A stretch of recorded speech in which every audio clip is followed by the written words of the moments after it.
yang biasa bersama dengan Cik Daya, tutorial buat kongkreng locong. Okey, Makcik tunjukkan. Ini adalah locong. Locong ni ramai yang orang duk ingatkan buah lah, jelly lah. Orang duk ingat apa? Lokcing bukan. Ini adalah locong, okey, ataupun kongkreng.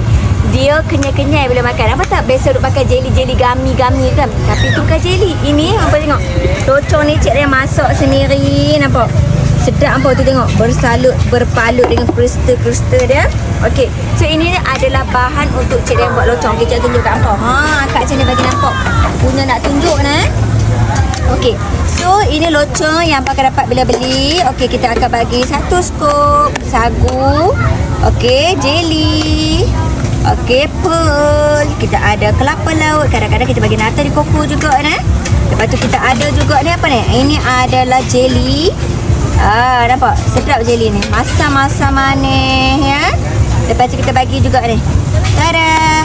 Okey, apa yang specialnya tentang locong Cik Daya ni? Cik Daya ada cream special. Okey, macam ni kan cream special ke apa?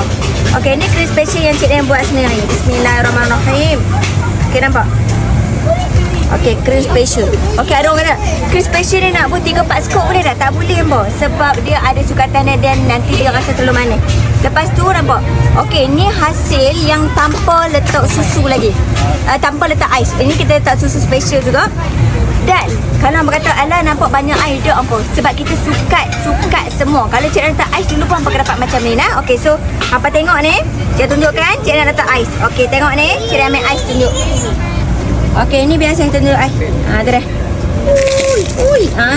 Okey, bila Cik yang bubur ais ni, memang dia dah orang kata sempurna dah rasa dia.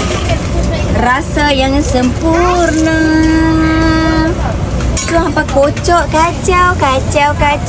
Boleh makan. Nak makan depan TV boleh. Nak makan santai-santai sambil buat kerja semua boleh. Memang sedap. Daripada duk punya sirih, baik punya locong Cik Dayang, okey? So, jangan lupa dapatkan locong Cik Dayang ni, Ber kita craving, okey? So, kasihlah.